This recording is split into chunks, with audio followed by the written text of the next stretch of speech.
제가 안수를 받았잖아요. 안수 받은 지 얼마 안 되는데, 우리 대표님께서는 아직도 저한테 전사님, 하세요. 좋습니다.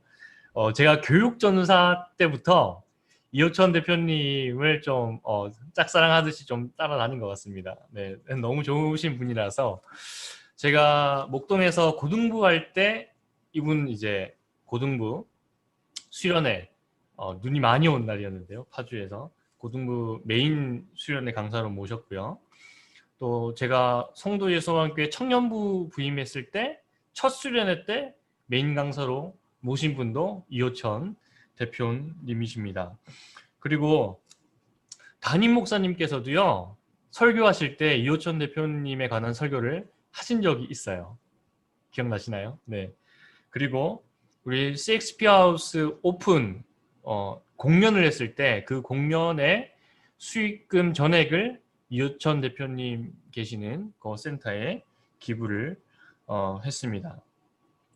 이호천 대표님은 우리보다 좀 더 보수적인 고신대, 네, 부산에 있는 고신대에서 공부를 하셨고요. 지금 장신대 교수님들이 이호천 대표님을 우리 교단으로 지금 이렇게 편입을 시키려고 무지 노력을 하고 계십니다. 저희 개신교에서는요, 이 미혼모 단체를 운영하는 곳이 단 3개밖에 없습니다. 그리고 그 중에 하나를 운영하시고, 대표님이요, 저보다도 많이 어리세요. 20대 초반부터 일을 하셨는데요. 이 한편의 드라마 같은 이야기를 우리 한번 들어봤으면 좋겠습니다. 우리 대표님 모실 때 박수로 한번 모실까요? 네. 네, 반갑습니다. 이호천 선교사입니다. 네, 사실 얼굴 뵙고 이렇게 인사드리고 같이 이야기 나누고 싶었는데 상황이 상황인지라 이제 좀 힘들게 이렇게 온라인으로 만나 뵙게 되었습니다. 괜찮으시죠? 네. 네, 실물이 훨씬 잘생겼는데 그걸 못 보여드려서 좀 아쉽네요. 제 PPT 좀 들어주시겠습니까? 네, 우리 PPT를 보면서 한번 다 같이 좀 얘기했으면 좋겠어요. 네, 지금 저희는 사단법인 링커라는 단체를 운영하고 있고요. 해외에 이제 선교지들을 돕는 일들을 하고 있고, 국내에서는 청소년 미혼모들, 청소년 한부모 가정들을 만나서 이들을 좀 건강히 출산할 수 있게끔, 그리고 이들이 보통 보호자가 없어요. 그래서 이들의 보호자 역할을 하면서 같이 살아가는 그런 역할들을 하고 있습니다. 제가 여러분들께 궁금한 게 있어요. 여러분들은 혹시 미혼모 들어보셨나요? 네, 뭐 주문하니까 대답을 들을 수가 없네요.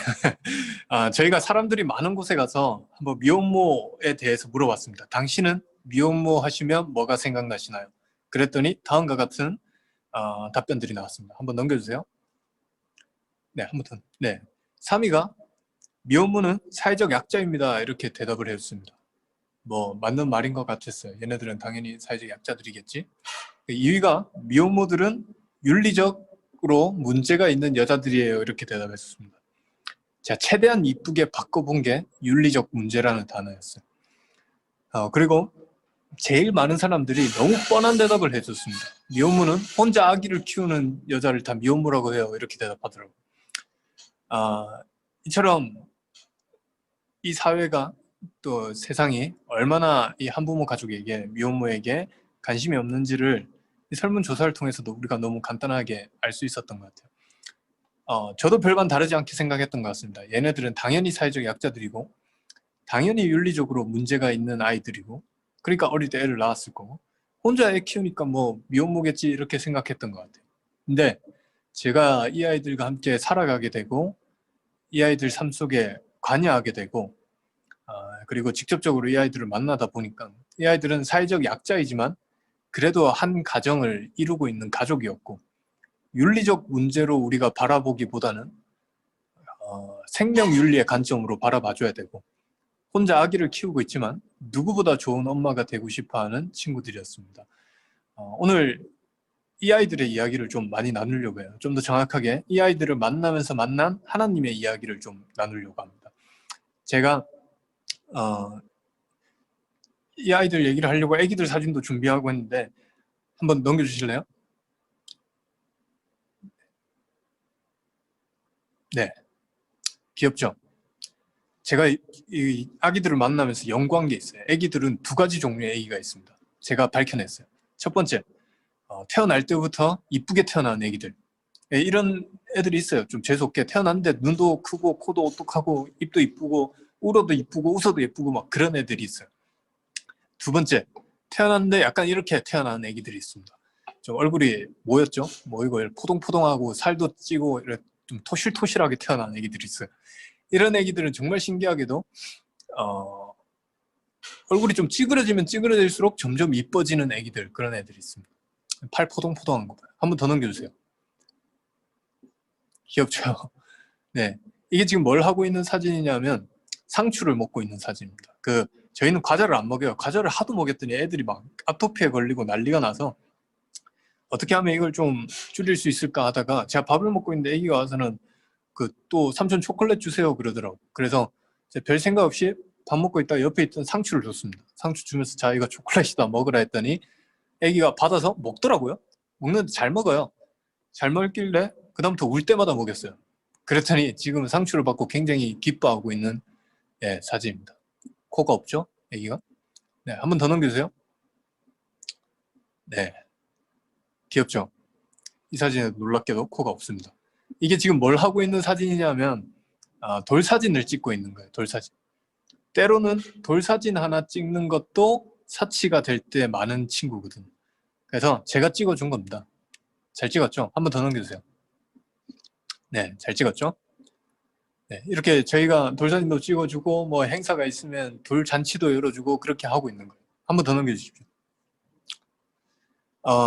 애기 엄마는 19살입니다. 근데 지금 돌 사진을 찍고 있어요. 그러면 몇 살 때 아이를 출산한 걸까요? 네, 18살 때 출산한 거겠죠? 그럼 몇 살 때 아이를 가지게 된 거죠? 17에 아이를 가지게 된 겁니다. 만약에 17, 18, 19 이런 청소년들이 임신을 하게 된다면 어떤 일들이 일어나게 될까요? 여자 청소년과 남자 청소년이 교제를 했습니다. 교제를 하다가 서로 사랑을 했겠죠? 그때 당시에 자기들끼리는 진짜 리얼 러브를 했겠죠. 그리고 손도 잡고 뽀뽀도 하고 하다가 아기를 가져버렸어요. 그때부터 이 여자아이는 극심한 두려움에 휩싸이게 됩니다. 본인 나이에 해서는 안 되는 경험을 했고 그게 곧 생명과 연관되어 있기 때문이죠. 그리고 그때 당시에 자신을 가장 사랑한다고 말해주는 자기 남자친구는 오빠들을 찾아가서 얘기하겠죠. 오빠 어떻게 나 임신했어 무서워 두려워. 이러면 우리 오빠들이 그래 걱정 마 우리 어리지만 한번 어떻게든 아기 낳고 열심히 살아보자 이러면 참 좋을 텐데 제가 만나는 대다수의 오빠들이 이때 두 가지의 선택을 하게 됩니다. 첫 번째 낙태를 권유해주거나 두 번째 도망을 칩니다. 그렇게 이 여자의 인생에서 남자는 사라지게 돼버려요. 배가 점점 불러와요. 학교 다닐 수 있을까요? 없을까요? 없습니다. 그래서 대부분 중학교 중퇴, 고등학교 중퇴 성적을 가지게 되는 거겠죠. 이 친구가 마지막으로 돌아갈 수 있는 곳이 있습니다. 어딜까요? 집이에요. 집으로 가요. 문을 열고 들어갔더니 엄마가 계시네요. 엄마, 나 학교 다녀왔어요. 근데 제가 학교에서 공부하다가 임신을 해버렸습니다. 축복해주세요. 제 뱃속에 생명이 있습니다. 이런 우리 엄마들이 아이고 내 딸 장하다.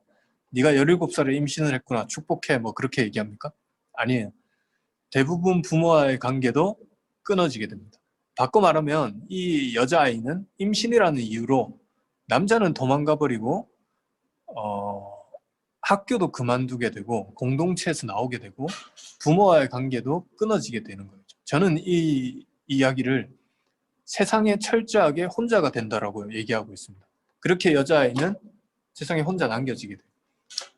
출산을 준비해야 됩니다. 출산하는데 비용이 어떻게 드는지 아세요? 병원에서 자연분만을 하게 되면 약 50만 원, 60만 원 정도에 되는 금액이 있으면 아이를 그냥 낳을 수 있어요. 근데 문제는 이 아이들은 미성년입니다. 몸이 덜 자란 아이들이. 이 상태에서 임신을 하게 되면 대부분 병원에서 제왕절개 수술을 권유해 주게 되겠죠. 수술비 딱 100만 원 다 합니다. 수술했어요. 그렇다고 바로 나오는 건 아니겠죠. 입원해야겠죠. 입원비 일주일에 100만 원씩. 아기가 태어났습니다. 밥 먹나요? 아니요, 분유 먹겠죠. 분유 한 통에 21,000원, 제일 싼 게 쿠팡에서 로켓 배송으로 배송 빼고 21,000원. 그걸 아기들 일주일에 한 통씩 먹어요. 기저귀 있어야 되죠. 물티슈 있어야 되죠. 뭐 아기 침대는커녕 깔 이불이라도 하나 있어야 되죠. 이것저것 다 합쳐보니까 한 청소년이 아이를 낳는데 드는 비용이 약 300에서 400만 원 정도는 필요하더라고요. 17, 18, 19의 청소년이에요. 그 정도 돈이 있을까요? 없을까요? 없습니다. 그래서 제가 만나는 많은 수의 아이들이 이 출산비를 마련하기 위해서 혹은 출산 후에 아동과 생계를 이어나가기 위해서 좀 아이와 함께 지내기 위해서 성매매를 하거나 혹은 유흥업소에서 일을 하면서 생계를 이어나가는 경우도 많이 있습니다. 그렇게 술집에서 일을 하고 유흥업소에서 일을 하다가 저희를 만나게 되는 거예요. 저희를 만나서 굳이 그런 일을 하지 않아도 좀 아이를 건강히 출산할 수 있게끔, 또 굳이 그런 일을 하지 않아도 아기랑 먹고 살 수 있게끔 만들어주고 지원해주는 역할들을 저희가 하고 있습니다. 네, 다음 PPT 한번 넘겨주십시오. 네, 우리 각자 배 한번 만져보실래요? 배. 네. 그 정도가 딱 임신 3개월 정도 됐을 때입니다. 이때만 해도 이게 임신을 해서 부른 배인지 그냥 똥 배인지 잘 구분이 안 돼요. 근데 3개월 때부터 이제 초음파를 찍으면 초음파에 뭔가 보이기 시작한대요. 5개월, 6개월 되면 이제 심장 소리 들을 수 있고 아이가 뱃속에서 점점 커가는 게 느껴지겠죠. 이래서 이제 초음파 사진을 찍은 거예요. 정말 신기한 게 제가 강의 때마다 이 사진을 보여주거든요. 보여주는데 너무 신기한 게 아이를 출산해 보신 분들은 이 안에 눈, 코, 입이 있다는 걸 다 맞추세요. 근데 출산 경험이 없으신 분들은 이 사진을 아무리 봐도 눈, 코, 입이 도대체 어디 있냐고 한참 찾더라고요. 네, 여러분들 보이십니까? 네, 한번 더 넘겨주세요. 네, 배가 점점 불러옵니다. 9개월이 되고 10개월쯤 돼요. 뱃속에 아기가 다 자라게 되겠죠. 우리는 이 상태를 만삭이라고 해요. 아이가 뱃속에서 다 자랐고 엄마 배 밖으로 나올 준비를 하게 됩니다. 이때쯤 되면 아기가 움직이는 게 다 느껴진대요. 여러분 다 경험해 보셨죠? 아기가 발로 차면 발로 차는 것도 느껴진대요. 피부가 약한 친구들은 아기가 엄마 배를 이렇게 밀면 엄마 배를 미는 것도 느껴지고 여기 배에 아기 손바닥 자국도 보인대요. 엄마들이 그게 귀여워서 이걸 이렇게 간지럽혀주면 본인들 말로는 아기들이 너무 기뻐서 뱃속에서 뛰어다닌대요. 어떻게 뛰는지 밝혀지지는 않았지만 하여튼 뛰어다닌대요. 뛰어다니다가 이제 10개월이 되고 출산일이 되면 아기가 짠 하고 태어나게 되는 겁니다. 한번 더 넘겨주십시오. 네, 짠 하고 이렇게 아기가 태어나는 거죠. 잘 안 보이시죠? 네, 간호사가 찍어서 그래요. 제가 찍으면 좀 다릅니다. 한번 더 넘겨주세요. 네, 짠 하고 이렇게 태어나게 되는 거죠. 귀엽죠? 너무 천사 같지 않습니까? 사실은 이 사진도 제가 강의할 때마다 보여주는데 사람들이 너무 신기한 게 아기 사진이 나오면 아무리 인상 찌푸리고 하루 종일 안 좋은 일이 있었던 사람들도 아기 사진만 보면 기분이 좋아진대요. 근데 우리 정확하게 얘기하면 여러분들과 사실은 상관이 하나도 없는 아이입니다. 그리고 이름도 모르고 언제 태어난지 모르는 그냥 사진 속의 신생아일 뿐인데 괜히 아기란 이유로 신생아란 이유로 우리는 아기들을 보면 기분이 좋아지고 웃게 되는 거겠죠. 조금 오버하는 사람들은 누군지도 모르는 저 아이를 위해서 괜히 축복 한번 해주고 기도까지 해주는 분들도 계시더라고요. 이처럼 어떤 생명이든 생명은 태어나는 순간부터 축복 가운데, 축하 가운데 이 생명이 시작되어야 됩니다. 그런데 세상 한편에서는 생명의 시작이, 생명의 탄생이 축하와 축복보다는 손가락질과 편견 어린 시선으로 시작되는 경우도 많이 있습니다. 한번 더 넘겨주십시오. 네, 지금 여성가족부에서 실시한 우리나라에 있는 미혼모 숫자를 조사한 거예요. 15세 미만이 현재 아이를 낳고 키우고 있는 숫자가 19명, 19세 미만이 3,000명, 19세는 고등학교 3학년입니다. 24세 미만이 한 24,000명, 24,000명이 24세가 청소년 기본법에 의하면 우리 청소년으로 표현되어 있어요. 그래서 24,000명. 현재 아이를 낳아서 키우고 있는 숫자입니다. 이 수는 점점 증가하고 있고 이 아이들 대부분이 학업을 포기했고 그리고 아이 양육을 위해서 일을 시작하지만 그마저도 중학교 중퇴, 고등학교 중퇴에 또 아이와 아이를 돌보면서 키우면서 할 수 있는 일을 찾기란 쉽지 않은 거겠죠. 그래서 제가 말했던 그런 안 좋은 일들을 하거나 그런 유흥업소에서 일을 하거나 뭐 성매매를 하는 사람들의 수는 점점 또 증가하고 있고 이 굴레가 벗어나지 못하고 있는 겁니다. 예전에는 이런 아이들이 있으면 저희들이 뻔히 알았어요.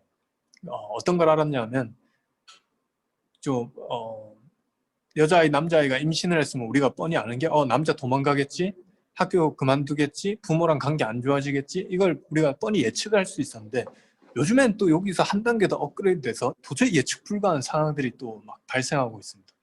우리는 이걸 지금 복지 사각지대로 부르고 있는데 또 여자아이들 남자아이가 교제하다가 임신을 했나 봐요. 그러면 이제 우리 오빠들이 빨리 도망가고 이제 학교도 그만두고 이걸 예상을 해야 되는데 요즘에는 로맨스에 빠진 이 남자아이들이 하나 둘씩 등장하고 있어요. 여자아이가 또 찾아갑니다. 얘기를 하겠죠. 오빠 어떡해, 나 임신했어, 무서워, 두려워. 그러면 우리 오빠들이 빨리 도망을 치거나 사라지거나 해야 되는데 거기서 이 아이들이 의외의 반응을 보입니다. 그래, 걱정 마, 오빠랑 결혼하자. 그리고는 혼인신고를 하고 같이 사는 청소년 가구 수가 점점 늘어나고 있어요. 저희가 정말 이것 때문에 미쳐버릴 것 같아요. 그렇게 같이 산대요. 같이 살다가 첫째 아이를 출산합니다. 그렇게 살다가 둘째 아이까지 출산하는 경우도 많이 있어요. 저희 센터에는 셋째까지 낳은 친구들도 있습니다. 그리고 나서 그렇게 그냥 행복하게 살면 되는데 그리고 나서 이 남자아이들이 도망을 가버렸어요. 저희 정말 미쳐버린 줄 알았어요. 그래서 얘네들을 찾았어요. 남자아이들 찾아서 제가 물어봤습니다. 야, 그럴 거면 처음에 도망가지 왜 같이 살다가 둘째까지 낳고 셋째까지 낳고 도망을 치냐. 그랬더니 이 친구들이 하는 얘기가 가관이에요. 청소년 우리 남학생들 같은 경우에 한번 생각해 볼게요. 임신을 했어요. 혼인신고를 했습니다. 이 남자아이 앞으로 지금 가족이 몇 명 되죠? 2명 혹은 3명이 돼요. 이걸 조금 어려운 말로 부양자라고 하는데 한 남성 청소년 앞으로 부양자 수가 2인 혹은 3인이 돼요. 그렇게 되면 남자 청소년들은 군대 면제를 받거나 그에 준하는 혜택들을 받을 수 있대요. 이거를 노리고 이 나쁜 놈들이 일부러 혼인신고를 하는 경우도 점점 늘어나고 있습니다. 바꿔 생각해 볼게요. 여자아이들이 혼인신고가 돼 있어요. 법적으로 미혼모라고 할 수 있을까요? 없을까요? 없습니다. 미혼모 시설 당연히 못 들어갑니다. 정부에서 주는 한부모 가정 혜택 이런 거 당연히 못 받겠죠. 이 아이들이 빨리 나서서 혼인 무효 소송을 하든 이혼 재판을 해야 되는데 이제 17, 18, 19 청소년들 나이가 많아봤자 20대 초반입니다. 자기 동네 법원이 어딘지도 모르고 그냥 그렇게 살아가 버려요. 저희는 이걸 지금 복지 사각지대라고 부르고 있고 이 아이들을 도울 수 있는 기관이나 단체들도 없습니다. 왜? 법적으로 미혼모가 아니기 때문에 이 아이들을 돕는다고 해서 지원금 한 푼 나오지 않는 상황입니다. 제가 알기로는 지금 전국에서는 이 복지 사각지대에 혼인신고를 한 청소년 미혼모들을 도울 수 있는 단체는 딱 한 단체밖에 없는 걸로 알고 있습니다. 그게 어딜까요? 네, 저희 단체입니다. 네. 사실 제가 이렇게 여러분들에게 이런 얘기를 하면 사람들이 잘 안 믿으세요. 안 믿으시고 무슨 영화 속 얘기하는 것 같고 먼 나라의 이웃 얘기 같지만 지금 대한민국에서 일어나고 있는 이야기고 저는 이런 아이들 하루에 수십 명씩 만나고 있습니다. 그래서 여러분들에게 사실 제가 앞에서 백날 이렇게 얘기하는 것보다 현장의 모습을 한번 보여주는 게 가장 효과가 될 때가 더 많은 것 같아요. 그래서 어떻게 할까 고민하다가 여러분들 모두 모시고 제가 일하고 있는 곳으로 모시고 오고 싶지만 그렇게 할 수는 없고 제가 몇 년 전에 이제 다큐멘터리에 한번 나갔었어요. 다큐멘터리에 나가서 제가 하는 일들을 소개하고 이제 방영하는 그런 시간을 가진 적이 있습니다. 시청률은 그때 당시 2017년에 제가 18년에 방송이 나갔네요. 18년에 방송이 나갔는데 18년 최고 시청률을 찍었고 네, 그런 전설적인 영상이 하나 있는데 그거를 제가 편집하고 편집해서 한 1시간 정도로 만들어 왔어요. 1시간짜리를 한 10분 정도로 만들어 왔습니다. 그래서 줌으로 우리 이거 한번 같이 좀 소리 키시고 보시고 그 뒤에 제가 계속 이야기를 좀 이어나갔으면 좋겠습니다. 그래서 도대체 이 선교사가 어떤 현장에서 어떤 일을 하는지 여러분들 함께 좀 봐주셨으면 좋겠습니다. 네, 영상 재생해 주시죠. 네, 잘 보셨나요? 네, 저희들 항상 주거지를 가장 우선적으로 구해줘야 됩니다. 그래야지 애기 엄마들 대부분이 주거지가 없어서 방금처럼 뭐 모텔을 떠돌아다니거나 친구 집을 떠돌아다니거나 아니면 또 심한 경우에 찜질방을 떠돌아다니거나 찜질방에서 출산하는 아이도 있고 그렇기 때문에 항상 좀 주거지를 원룸이라도 빨리 구해주려고 해요. 그러니까 주거지를 구해주면 그때부터 아이들 앞으로 주소가 생기겠죠. 주소가 생기면 그때부터 해당 시청이나 구청에서 이 아이를 자기 관할로 보고 그걸 좀 도와줄 수가 있더라고요. 그래서 항상 우선적으로 주거지가 필요하고 주소가 있어야지 그때부터 아기를 어린이집에 보낼 수 있습니다. 그래서 아기를 어린이집에 보내야지 엄마랑 아기가 떨어지게 되고 그때부터 엄마가 일을 하든 공부를 하든 무엇인가를 시작할 수 있는 거겠죠. 그래서 저희는 항상 주거지를 좀 가장 우선시, 가장 급하게 이렇게 좀 구해주려고 하고 있고요. 여러분들 기대와는 다르게 저는 결혼에 무사히 성공했습니다. 결혼에 무사히 성공해서 네, 저 방송 나오고 바로 결혼했어요. 결혼했고 지금 와이프랑 같이 이 일을 13년째 하고 있습니다. 저는 원래 이런 일을 하던 사람이 아니었어요. 저는 원래 이런 일을 하던 사람이 아니었고 저는 원래 목사가 되려고 선교사가 되려고 했던 생각이 있던 사람도 아니었고 저는 크리스찬도 아니었어요. 저희 집은 불교 집안입니다. 불교 집안. 어릴 때부터 저희 집은 불교 중에서도 불교라서 하루에 명절이 되면 일반적인 불교 집안은 하루에 제사를 한 번, 두 번 드려요. 근데 저희 집은 특별한 날이 되면 하루에 제사를 뭐 6번, 7번까지 드리는 그런 집에서 태어났어요.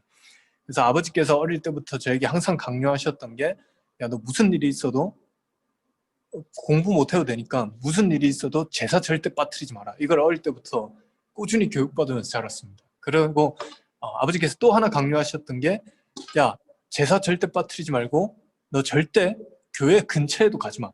이걸 항상 어릴 때부터 들으면서 자랐어요. 왜냐하면 우리 아버지 말씀이 교회에 가게 되면 교회는 예수라는 귀신이 있대요. 그리고 이 예수 귀신은 제가 뭐 교회를 들어가서 예배를 드리고 말고 그게 중요한 게 아니라 예수 귀신은 그냥 내가 교회 근처에만 가도 나한테 달라붙고 이 예수 귀신이 달라붙으면 집안이 풍비박살이 난대요. 그래서 아버지께서는 어릴 때부터 절대 저에게 교회 근처에 가지 말라고 했어요. 저도 절대 교회 근처에 안 가고 그냥 그렇게 컸던 것 같아요. 근데 제 친구는 조금 달랐어요. 제 친구는 어릴 때부터 새벽 예배를 가는 친구가 있어요. 되게 재수없는 놈이죠. 하여튼 새벽 예배를 한 번도 안 빠지고 계속 가고 수요일이 되면 수요 예배 드린다고 교회가 있고 금요일에는 철야 예배를 드린다고 밤새도록 교회에 붙어 있고 토요일에는 교회에서 일어나는 모든 성경 공부에 다 참석을 하고 주일에는 교회에서 일어나는 모든 예배에 다 참석하는 그런 아이가 있었어요. 왜냐하면 아버지가 담임 목사였거든요. 종교의 자유가 없었어요. 걔도 종교의 자유가 없고 나도 종교의 자유가 없고 그러니까 걔는 태어날 때부터 기독교였고 저는 태어날 때부터 불교였어요. 얘가 하루는 심심했는지 저한테 계속 얘기를 하는 거예요. 그렇잖아, 우리 교회 가자. 왜? 자기 혼자 있어서 너무 싫대요. 가자. 내 또래가 아무도 없어. 우리 교회 가자. 그래서 저는 안 간다 했어요. 교회 가면 우리 아빠가 날 살해한다 했으니까 아버지한테 죽을 바에 교회를 가지 않겠다. 그렇게 얘기를 했어요. 그때 이 친구가 하는 얘기가 우리 교회 가자. 교회 가면 예쁜 여자들 진짜 많아. 가자. 그래서 저는 꿋꿋이 가지 않았어요. 왜냐하면 예쁜 여자들은 교회 밖에도 훨씬 많았기 때문에 굳이 교회 갔다가 예쁜 여자 한번 볼 거라고 교회 갔다가 우리 아빠한테 맞아 죽을 바에는 교회 밖에서 즐기자. 이게 저의 어린 마음이었습니다. 그리고 꾸준히 가지 않았는데 19살 마지막쯤 됐을 때 이 친구가 한 번 더 저에게 다시 얘기를 했어요. 전도죠, 전도. 자, 교회 가자. 안 가. 그때 이 친구가 이번에 좀 이상한 소리를 해요. 그럼 교회 말고 수련회 가자. 제가 물어봤어요. 수련회가 뭔데? 그랬더니 자기도 그런 질문을 처음 받아봤다 하더라고요. 그 수련회가 뭘까 한참 고민하다가 이 친구가 뭐라고 설명을 해줬냐면 수련회는 딴 게 아니라 우리가 지금 고등학교 3학년인데 내년부터 청년이 되고 갑자기 청년회에 가게 되면 그 청년회 사람들이 못 섞이고 이래 힘들 수가 있으니까 그냥 미리 인사한다 생각하고 가는 거야. 그리고 우리 교회는 그때 당시 부산에 있었는데 이제 지리산 산 꼭대기로 간대요. 그래서 이 친구가 하는 얘기가 수련회는 딴 게 아니고 청년의 이쁜 누나들이랑 지리산 산 꼭대기에서 3박 4일 동안 갇혀 있는 거예요. 그렇게 얘기를 하니까 그럼 내가 그 수련회란 걸 한 번쯤 가볼 만하겠다 그 생각에 우연히 따라간 그 교회 그 수련회에서 딱 한 번 드린 그 예배에서 그 한 번의 기도에서 없는 줄 알았던 하나님을 알게 돼버린 거예요. 없는 줄 알았던 하나님이 있는 것도 신기한데 왜 이상한 목사님이 나와서 저한테 막 울면서 뭐라고 얘기하냐면 바로 그 하나님이 널 위해서 죽었다라고 얘기하시더라고요. 그 이야기가 그냥 이야기일 때는 나한테 아무 소리도 아니었는데 그 이야기가 저에게 사실로 받아들여지는 순간 저는 그때부터 그 하나님께 미쳐 살기로 다짐했습니다. 그리고 수련회를 끝내고 돌아왔어요. 돌아왔는데 그다음부터 제가 뭘 하고 다녔냐면 입버릇처럼 저 하나님 위에 살고 싶습니다 라고 얘기를 하고 다녔어요. 그랬더니 목사님들이 뭐라고 얘기하냐면 그럼 신학교 가라 하더라고요. 그래서 아까 뭐 전 목사님께서 설명해 주셨지만 우리 집 근처에 있는 신학교가 고신대학교밖에 없었어요. 제일 보수적인 대학. 그냥 그 학교로 간 거예요. 가서 공부를 하는데 공부가 또 재미가 없더라고요. 그래서 어떻게 할까 하다가 우리 교회 바로 앞에 고아원이 있었거든요. 그 고아원으로 무작정 찾아갔습니다. 찾아가서 저 여기서 봉사활동을 좀 하고 싶은데 시켜주십시오 이렇게 얘기를 했더니 그 고아원에서 알겠다고 시켜줄게요 이렇게 얘기하면 될 것 같고 저한테 뭐라고 얘기하냐면 안 돼요 이러더라고요. 왜 안 됩니까? 그때 여기서 하는 얘기가 당신처럼 이렇게 몇 달에 한 번, 몇 년에 한 번 와서 봉사활동만 하고 가면 우리 애들은 몇 달에 한 번 오는 당신만 기다린다. 그러니까 열심히 할까 아니면 자주 올까 아니면 아예 오지 마세요 이렇게 얘기를 하더라고요. 그 얘기를 듣는데 기분이 안 좋았어요. 나는 봉사활동 하러 왔는데 기껏 도움을 주러 왔는데 나한테 왜 그래? 그래서 홧김에 그냥 얘기했습니다. 그럼 내가 일주일에 5번씩 오겠습니다. 토요일, 일요일은 교회 가야 되니까 안 되고 월, 화, 수, 목, 금 어차피 학교 공부도 재미없으니까 나 여기 와서 일할게요 이렇게 얘기를 했어요. 그랬더니 그러면 한번 와봐라 하더라고요. 그래서 제가 갔어요. 가서 뭐 했냐면 운동장에 돌 주우라 해서 돌 줍고 화장실 청소해라 해서 화장실 청소하고 2층에 쥐 나왔다고 쥐 잡아달라 해서 쥐 잡아주고 그리고 집에 가라 해서 집에 왔어요. 이게 저의 봉사활동이었어요. 다음날 또 갔어요. 똑같은 거 또 시키더라고요. 또 똑같이 했어요. 그래서 전 너무 좋았어요. 왜냐하면 그래도 내가 뭔가 하나님을 위해 사는 것 같다라고 느껴졌기 때문이죠. 그리고 하루는 갔는데 이번에 조금 이상했어요. 고아원 앞에 웬 까만색 차 한 대가 있고 거기 우리 원장 선생님이 타고 계시더라고요. 그리고 절 보더니 효천 씨 일로 와보세요 하더라고요. 그 차에 타래요. 탔어요. 타니까 하는 얘기가 효천 씨는 어떻게 일주일에 5번씩 와서 봉사활동을 합니까? 와, 당신 같은 청년을 기다렸어요. 요새 청년들 봉사활동 안 하려고 하는데 이렇게 봉사활동을 기뻐하는 사람 처음 봤어요. 어떻게 그렇게 하실 수 있어요? 물어보더라고요. 그래서 제가 니들이 시켰잖아요. 이렇게 얘기를 할 수는 없잖아요. 그래서 저는 봉사활동이 정말 천직인 것 같습니다. 어떤 일이든 이렇게 시켜만 주시면 제가 정말 열심히 하겠습니다. 이렇게 대답을 했습니다. 그랬더니 원장 선생님 너무 좋아하시면서 당신 같은 청년을 기다렸습니다. 여기 말고 딴 데도 일손이 좀 부족한데 거기도 좀 도와줄 수 있어요? 이렇게 물어보더라고요. 그래서 제가 돈도 안 주면서 이상한 데 또 불려갑니까? 뭐 이렇게 얘기를 할 수는 없잖아요. 그래서 네, 어디든지 불러만 주시면 제가 가장 낮은 곳에서 가장 낮은 자세로 제일 열심히 하겠습니다. 이랬습니다. 그랬더니 그럼 말 나온 김에 한번 가봅시다 하고는 차를 출발시켜서 가버렸어요. 그렇게 해서 도착한 곳이 어디냐 하면 부산에 있는 소년원이었습니다. 부산 소년원은 전국에서 재질이 제일 나쁜 아이들이 모이는 곳이에요. 장기수들이 많아요. 2년 이상. 갔더니 정말 놀랍더라고요. 제 가로로 한 2배 정도 되는 애들이 이렇게 빠글빠글 모여있고 이게 반팔을 입었는데 긴팔을 입은 것처럼 막 문신을 해놓고 막 그런 애들이 있더라고요. 그래서 저를 처음 보는데 갑자기 안녕하십니까 형님 이러더니 자기도 공부를 좀 가르쳐달래. 공부를 가르쳐줬어요. 그래서 소년원에서 제 검정고시를 가르치게 됐어요. 제 예수님을 믿자 말자 20살 초반의 인생이 이랬어요. 아침에는 일어나서 고아원 가서 청소하고 오후에는 소년원 가서 애들 공부 가르치고 집에 와서 자고 다음날 일어나서 고아원 가서 또 청소하고 오후에 소년원 가서 공부 가르치고 그래도 하나도 힘들지 않았어요. 왜냐하면 뭔가 하나님을 위해 사는 것 같았었거든요. 그러다가 하루는 이제 집에서 잠을 자고 있는데 전화가 한 통 오더라고요. 새벽에. 저한테 새벽에 전화 오는 게 잘 없었어요. 그래서 받았습니다. 여보세요? 했더니 한 친구가 하는 얘기가 형님 이래요. 저한테 형이라 하는 사람이 많이 없었거든요.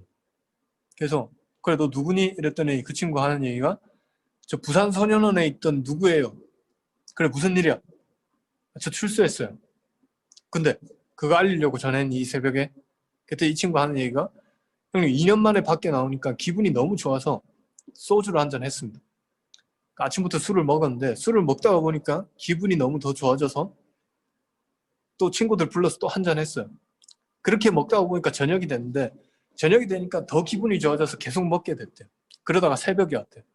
새벽이 왔는데 형님 이상하게 새벽이 되니까 형님이 참 보고 싶습니다. 나오셔서 동생 출세했는데 소주 한 잔만 사주세요 그러더라고요. 19살짜리 소년원 출소한 청소년이 20살 전도사인 저한테 소주를 사달래요. 사줘야 됩니까? 말아야 됩니까? 말아야죠. 안 돼, 이 나쁜 놈아. 어디 청소년이 술이야, 건방지게. 꺼져, 이렇게 얘기를 해야 되는데 그러기에는 얘네들이 너무 무섭게 생겼어. 그리고 이미 내 전화번호를 알고 있다는 그 자체가 너무 무서웠어요. 그래서 알겠다, 형이 소주 사줄게 이러고 그 친구를 만나러 갔습니다. 만나러 가서 그 친구를 만났어요. 만났는데 얘가 혼자 나온 게 아니라 치사하게 지 친구를 데리고 왔더라고요. 그리고 자기 친구를 저한테 이렇게 소개시켜 주더라고요. 야, 인사드려. 내가 멘토로 모시는 형님이야. 이러더라고요. 저는 멘토가 돼준다고 한 적이 없습니다. 근데 그렇게 소개를 시켜주더라고요. 그리고 저한테 반대로 뭐라고 소개시켜주냐 하면 형님, 저한테 좋은 얘기 많이 해주셨듯이 제 친구한테도 좋은 얘기 좀 많이 해주세요 하고는 한 친구를 소개시켜줬어요. 19살인데 2살 된 아기를 키우고 있대요. 여자아이였어요. 원룸에 살고 있는데 밤에 아기를 재우고 문을 잠그고 나와서 술집에 저녁에 일을 하러 간대요. 그 얘기를 듣는데 너무 충격을 받았어요. 나보다 그때 당시에 1살 작은 여자애가 아기를 낳은 것도 신기한데 그 애기랑 먹고 살려고 술집에서 일을 한다. 이건 저는 말이 안 된다고 생각했습니다. 그래서 내가 멘토라니까 뭐라도 한마디 해줘야겠다 싶어서 한마디 해줬어요. 야, 그래도 애기 엄마가 술집에서 일하면 돼, 안 돼? 일하지 마. 그래도 애기 엄마가 애기 혼자 냅두고 그렇게 하면 돼, 안 돼? 청소년이. 그러지 마라. 그렇게 얘기를 했어요. 그때 이 친구가 네 알겠습니다 하고 그냥 넘어가면 될 거 가지고 갑자기 제 눈을 똑바로 쳐다보면서 뭐라고 하냐 하면 오빠, 저 애기한테 드는 돈 한 달에 한 30만 원, 40만 원 정도 필요한데 저 그 정도 돈만 있어도 술집에서 일 안 해요 하더라고요. 그 얘기를 듣는데 너무 마음이 아팠어요. 얘는 한 달에 40만 원이 없어서 매일 밤 아기를 혼자 재우고 술집으로 일하러 가는구나.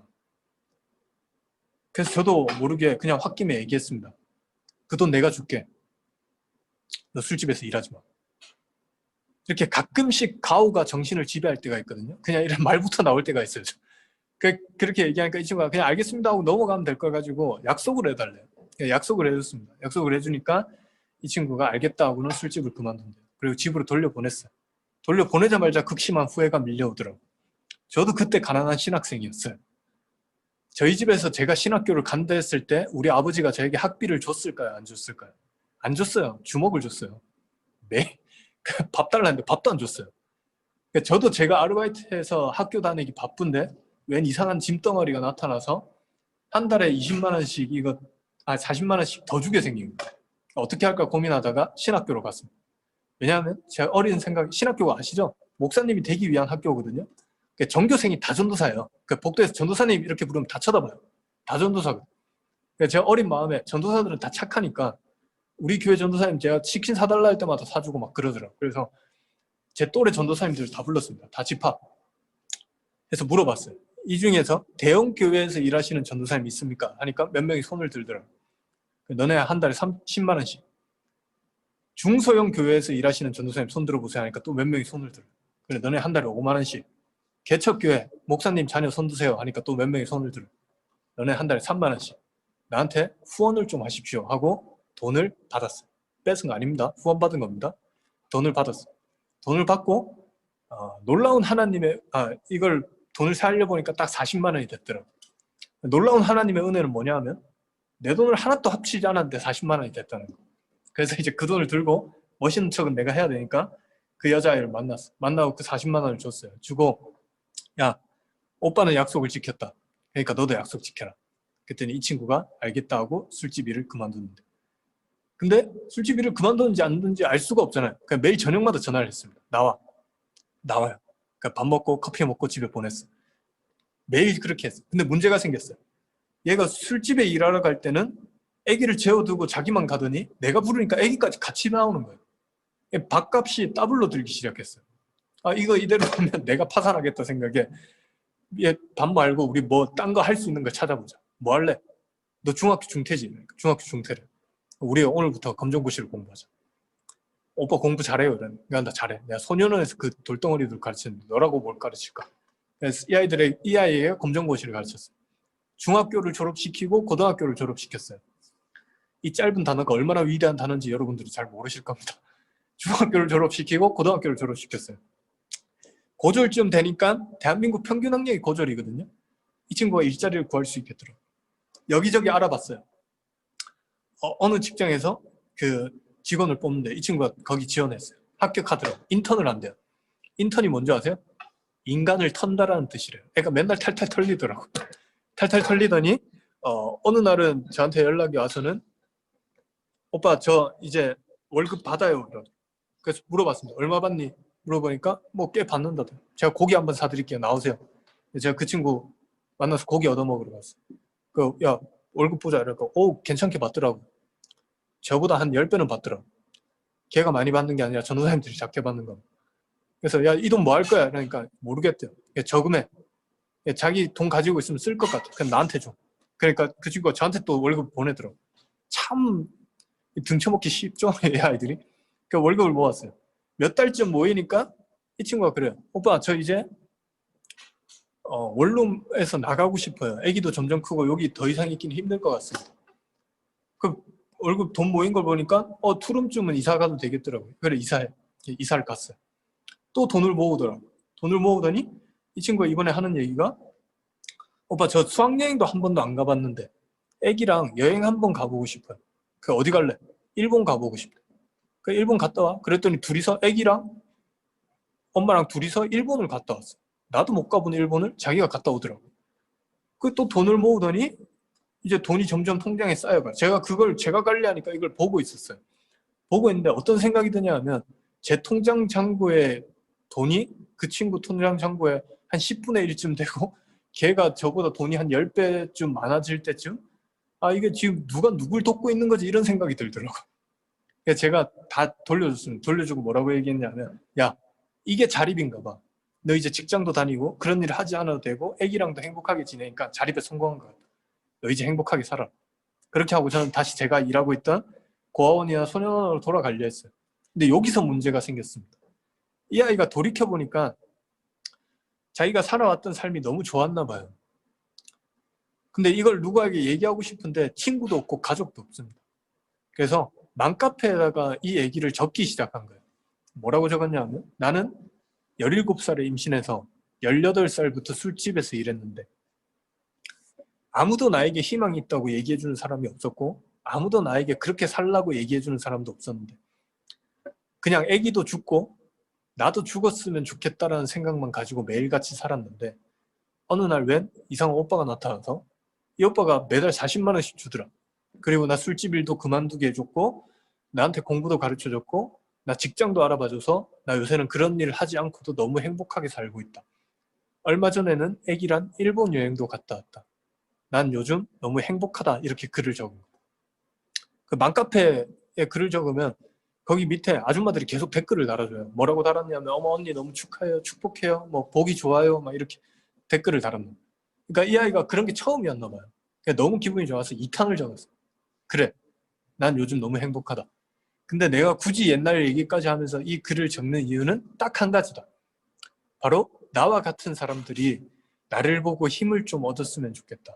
나는 그래도 힘든 시기를 지났지만 그래도 살아가고 있고 힘든 시기 잘 버텨보니까 그래도 웃을 날이 오더라.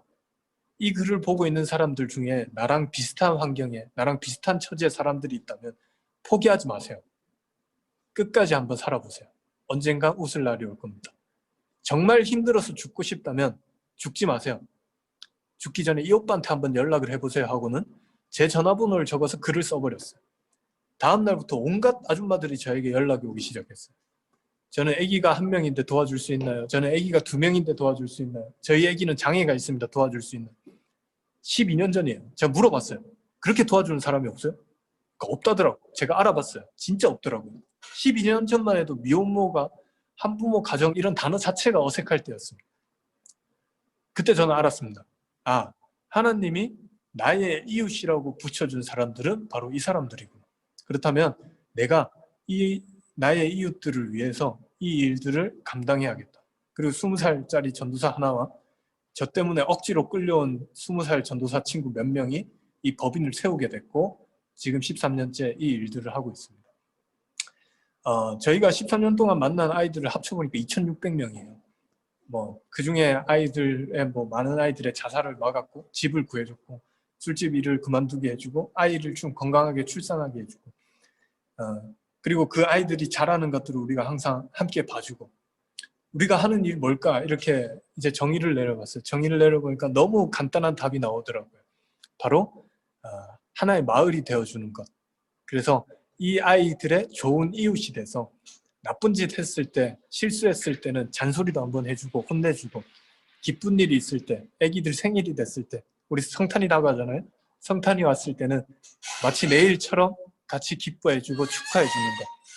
그게 하나님이 우리에게 명하신 것들 같더라고요. 그렇게 우린 지금 이 아이들의 이웃이 되어주려고 노력하고 있습니다. 제가 오늘 PPT에 지금 시간이 많이 좀 지나서 짧게 얘기할게요. 오늘 PPT에 본문을 사도행전 20장 24절로 정했습니다. 너무 간단한 거예요. 네, 한번 넘겨주실래요? 네, 제가 크게 한번 읽어보겠습니다. 나의 달려갈 길과 주 예수께 받은 사명 곧 하나님의 은혜의 복음을 증언하는 일을 마치려 하면은 나의 생명조차 조금도 귀한 것으로 여기지 아니하노라. 여러분 한부모 가정, 미혼모 그리고 우리의 소외된 여러 가지의 이웃들이 있을 겁니다. 여러분들 주변에도 분명 여러분들의 이웃이 있을 거고 하나님께서 여러분들에게 명하시고 붙여주신 이웃들이 여러분들의 이웃들이 여러분들 근처에 있을 겁니다. 이들을 위해 좋은 복지를 만들고 좋은 이웃이 되어주는 것 정말 중요합니다. 근데 제가 오늘 선교사로서 또 이 강의를 하면서 여러분들에게 꼭 좀 부탁하고 싶은 것은 여러분들의 이웃에게 그 무엇보다 먼저 복음 좀 전해주십시오. 그렇게 해서 우리가 우리 위치에서 우리가 살아가는 그 삶 가운데서 예수님을 전하기 시작할 때 복음을 전하기 시작할 때 그때부터 하나님 나라가 바로 그 땅에서 시작되는 줄 저는 믿고 있습니다. 저희는 토요일, 일요일 2번 예배를 드려요. 토요일은 새신자반 그렇게 해서 예배를 드리고 있고 주일은 지금 13년이 됐잖아요. 이 아이들 중에서 예수님을 믿는 아이들이 어마어마하게 많아지고 있습니다. 이게 제 인생 가장 큰 자랑이고 가장 큰 기쁨인데 그 아이들이 주일날 모여서 지금 우리 이 장소에서 예배를 드리고 있어요. 여러분들 한번 놀러 오셔도 아주 엉망진창인 모습을 볼 수 있을 텐데 저는 예배 드리면 아기들이 여기저기 뛰어다니고 신디를 뒤집어 엎고 막 그런 장면들이 연출돼요. 그래도 아이들이 이 속에서 믿음을 가지고 자라나고 있습니다. 얼마 전에는 이 아이들이 돈을 모아서 선교지를 돕기 시작했어요. 그리고 코로나가 이제 시작되기 직전에 저희가 캄보디아에 아이 엄마들 이름으로 학교를 지었어요. 그리고 태국에 지금 아기 엄마들이 고아원을 하나 또 이제 운영하고 있습니다. 이렇게 세상에서는 사회에서는 미혼모라고 손가락질 받지만 어디선가 또 이곳에 모인 아기 엄마들은 또 다른 사람을 살리는 일들을 진행하고 있습니다. 그렇다면 이렇게 엄마의 선행을 보면서 자란 이 아기들은 분명히 그 엄마의 선행을 보면서 또 자랄 것이고 그 선행을 자기 자식에게 자랑스럽게 말해줄 수 있는 우리 아기 엄마들은 분명히 한국에서 말하는 손가락질 받는 미혼모들과는 조금 또 다른 대안이 될 수 있을 것이라고 저는 생각이 합니다. 지금 많은 얘기들을 못해서 좀 아쉬운데 2탄 기도해 주시고 목사님 또 초청해 주시고 네, 여러분들 좀 부탁드리고 싶은 거는 저를 위해서 좀 많이 기도해 주시기 바랍니다. 특별히 얘기하는 거는 꼭 제가 이렇게 왔다 가면 저희 애기 엄마들을 위해서 기도할게요. 미혼모들 위해서 기도할게요. 그러더라고요. 아니요, 하지 마세요. 그 아이들 엄마들 기도는 제가 제일 많이 해요. 제가 제일 많이 하고 그 아이들 사정도 제가 제일 많이 알고 있습니다. 그래서 제가 그 아이들 위해서 무릎 꿇는 시간이 훨씬 더 맞는 것 같고 근데 반대로 생각해 보면 이 아이들을 위해서 일하는 사람들을 위한 기도는 사실 많이 부족해요. 그래서 저는 한국 교회와 또 우리 성도님들께 항상 부탁드리는 게 저 위해서 제가 힘 빠지지 않게 그리고 제가 쓰러지지 않게 항상 중보해 주시면서 함께 이 사역 기도로 하면 좋겠습니다. 네, 감사합니다. 우리 다음에 또 코로나 끝나고 좋은 시간대 뵙기를 바라겠습니다. 네. 네, 감사합니다, 대표님. 네, 감사합니다. 대표님, 한 시간을 더 이 편을 들어도 정말 할 얘기가 많으신데요. 막 저게 쉬운 일이 아니에요. 뭐 깡패들도 많이 만나고, 뭐 깡패한테 맞은 일도 많으시고, 뭐그 구출한다고 그런 뭐 다양한 그런 일도 많은데 다음에 기회가 된다면 이 편 들었으면 좋겠습니다. 제가 고등부할 때도 이 대표님 모셨고 청년부할 때도 이 대표님 모셨어요. 그러면서 우리 아이들한테 했던 얘기가 얘들아 예수 믿고 나서 이렇게 좀 아름답게 살아보면 좋지 않겠니라고 얘기했던 적이 있습니다. 이 복음의 파급력을요. 전 이호천 대표님을 통해서 많이 보는 것 같습니다. 우리 자녀들이 또 우리 그리스도인들이 세상의 한 줄기 빛과 소금이 되기를 축복합니다. 또 성탄 전에 이렇게 아름다운 이야기 나누셔서 감사합니다. 우리 성도 예수선한교회가 이호천 대표님의 이야기를 듣고 더 따뜻한 성탄을 맞이할 것 같습니다. 대표님 감사합니다. 네, 감사합니다. 우리 다음 주에는 위헬프 난민 이수연 변호사님과 함께 또 시간을 가지겠습니다. 우리 여기서 이제 인사 할까요? 네.